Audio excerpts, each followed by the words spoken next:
Hello, dear viewers. Today is July 31st, 2025, and you're watching another update of the operational battle map.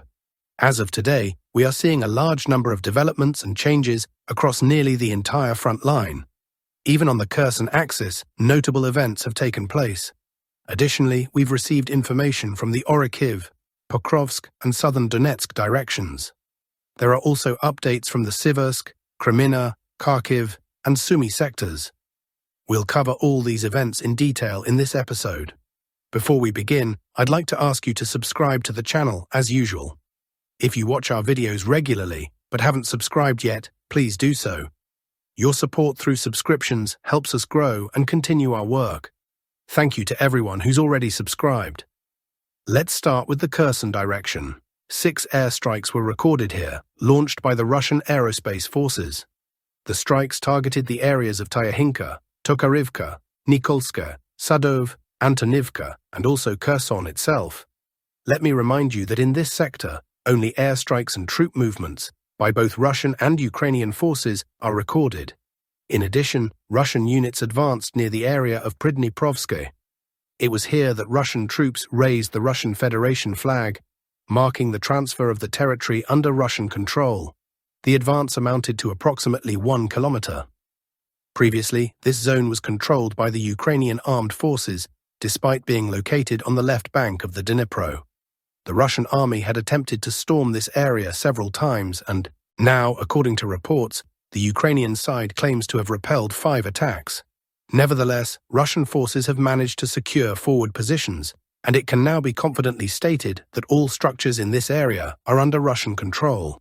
FPV drones are actively used by both sides in this sector, and artillery is also in play. Russian artillery targets the right bank, while Ukrainian artillery fires on the left. That's the current situation in this region. Now to the Oriciv direction, where intense fighting continues along nearly the entire line of contact. The most violent clashes are occurring near Mala Tokmachka. We've previously reported that Russian forces are conducting offensive operations in this area, but no significant shifts in the front line have been observed so far. The Russian side reports partial success, while Ukrainian sources claim they've stabilized the line and pushed the enemy back. Thus, the incoming data is contradictory, but both sides confirm the intensity of the fighting in this region. There are also updates from the areas of Novoandriivka and the southern outskirts of Oriciv. Ukrainian positions here were struck by FPV drones and artillery from Russian forces. Attacks were also recorded south of Novoandriivka, which remains under Ukrainian control. Russian forces have attempted to assault this sector multiple times, but the front line here has remained unchanged. Next, we move to the settlements of Plavni and Stepnohirsk. Pro-Russian sources claim that Russian forces are completing the clearing of Plavni and advancing towards Stepnohirsk. Although there have been no official map changes yet, it can be assumed that most of Plavni has come under Russian control. Earlier reports stated that Russian troops had captured one of the high-rise buildings in Stepnohirsk. Now it is reported that 2 such buildings and 1 educational institution, most likely a school, are being held and are apparently now under Russian control. It is also possible that the southern residential building of the neighborhood has been taken by Russian forces. There is a buildup of Russian troops in this area, likely in preparation for an assault on Stepnohirsk itself. The Ukrainian side reports fighting on the northern outskirts of Plavni, which confirms the Russian advance in this region. Thus, significant changes may occur here as early as next week, which we will report on once confirmations are available. Next is Tarivka. It is reported that Russian forces are continuing to expand their zone of control in this area. Tarivka recently came fully under Russian control, and now there are reports of clearing operations in the forest belts south of the settlement. These areas are most likely already occupied, and soon the entire pocket may fall under Russian control, as Ukrainian defensive lines here are quite weak. There are also reports of Russian forces advancing from the Tarivka area toward Novohrihorivka. Despite the Russian Ministry of Defense officially declaring full control over Tarivka, the Ukrainian side carried out counterattacks on the northern outskirts of the settlement, indicating that the town has not yet been fully secured by Russian forces. At the time of this video recording, we can speak of an expanded control zone. But it is important to note that to the north of Tarivka are heavily fortified Ukrainian positions, from which the counterattacks are being launched. As for Kamishivaka and Novohrihorivka, Russian forces continue advancing from the Shevchenko area. Reports have already emerged of fighting not only for Kamishivaka, but also for Oleksandrohrad. Airstrikes by the Russian aerospace forces have been recorded near Ternov, Sosnivka, and Velikomykhailivka. FAB bombs are being used against Ukrainian positions, including to disrupt logistics and destroy incoming reserves. Another likely purpose of such strikes is to prepare the area for an assault. Therefore, in the near future, attacks on Kamishivaka, Novohrihorivka, and Oleksandrohrad are expected, as Russian forces have already reached the outskirts and begun engaging in battles for these settlements. Further north, the situation is as follows. The map remains unchanged for now, but it is reported that Russian units have approached the Andriivka-Klevtsov area and have already engaged in combat for that zone. There is no visual confirmation yet of territorial gains, but all indications suggest that the area between these settlements is already under effective Russian control, and their zone of influence here is broader than reflected. Once new visual materials emerge, the map will be updated. The next area of focus is the town of Pokrovsk. In the area near the settlement of Leontovichi, Russian forces are expanding their zone of control. Reports are emerging that Russian units have entered Pokrovsk and begun fighting on the southern outskirts of the city. At this part of the front, it can now be confidently stated that combat has started inside Pokrovsk, as confirmed by multiple sources. At the same time, the Ministry of Defense of the Russian Federation officially confirmed that Noukranka is under Russian control. We mentioned this as early as yesterday, when the first reports began to surface. Today we've received clarification. The Defense Ministry confirms that control has been established.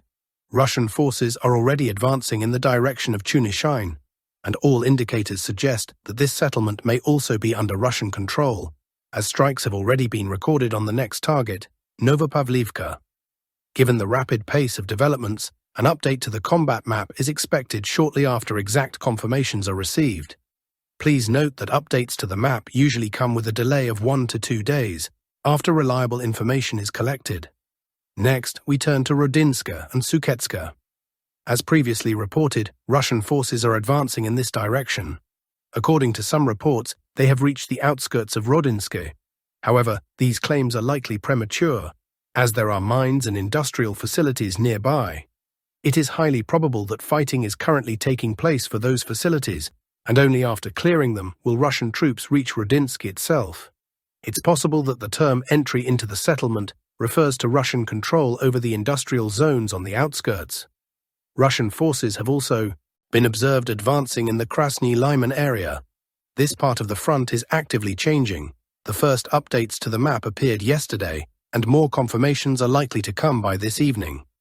Russian units continue to move west of Boykivka, advancing toward Nikhonorivka and Volodymyrivka. This direction is extremely important, as further progress would indicate preparations for assaults on Volodymyrivka and Shakov. If successful, the operation could lead to control over the supply routes leading to Pokrovsk. Now we move to the Touretsk direction. According to the latest reports, Russian forces, while already inside Touretsk, have launched an offensive toward Klebanbyk. The strikes are not aimed at Katarinivka or Sherbinivka, but specifically at Klebanbyk, a key point which, if captured, could cut off a large Ukrainian grouping in this sector. There are also reports that Russian forces are advancing along the supply road connecting Oleksandro-Kalinove with Klebanbyk, thereby threatening to encircle the Ukrainian armed forces from 2 directions. In the coming days, control over this road may be established by Russian forces, which would significantly complicate Ukrainian logistics in the area. Moving on to the Siversk direction. At present, no significant changes have been recorded here. Previously, there were reports of a Russian armored column being destroyed. Ukrainian sources claimed that the assault was fully repelled and the column eliminated. At the same time, pro-Russian sources assert that despite equipment losses, their objectives were achieved, and Russian troops still managed to advance. Thus, we are observing conflicting reports here, with each side presenting the situation in a way that favors them. We await additional data to provide an objective map update. Now we turn to the Creminina and Kranoliman direction. According to the latest reports, most of the settlement of Kolodyazi is under Russian control. If this is confirmed, the next logical step will be to expand control towards Zarichny and Lyman. There are also reports of Russian advances near Shandryholov. Today, a video appeared confirming that Russian forces advanced about 1 kilometer and are now engaging in close-quarters combat within the settlement. In addition, airstrikes were recorded at several points in this sector. Fighting is taking place for Novyi Mir. As you may recall, there were earlier intense battles for Hlushchenkov and Redkodub. Now we are receiving reports that Russian troops continue their offensive and are currently fighting for both Hlushchenkov and Novyi Mir. All of this points to a general advance in this sector. Now we move to the Kupansk direction. No major changes have been recorded here today. However, attacks continue. Strikes have been recorded on Ukrainian positions in the area of Petropavlivka and the northern part of Kupansk. An airstrike using a FAB 1500 bomb was also carried out, but for understandable reasons, the footage will not be shared. In the Kharkiv direction, Russian offensive operations are reported near Chuhunivka, Zarubinka, Khatne, and Ambana. The Ukrainian side, in turn, is striking Russian positions near Malov, primarily using FPV drones. Fierce fighting continues in Vovchansk. Both sides are taking losses. Today, another FAB 1500 airstrike on Ukrainian positions was recorded in this area.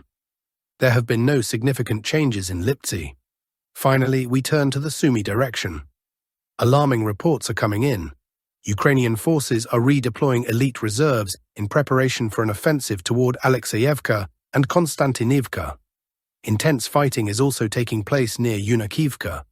Both Ukrainian and Russian sources report that fighting is occurring house by house. The front line remains stable. The situation is similar to Chasiv Yar, positional warfare with almost no territorial changes.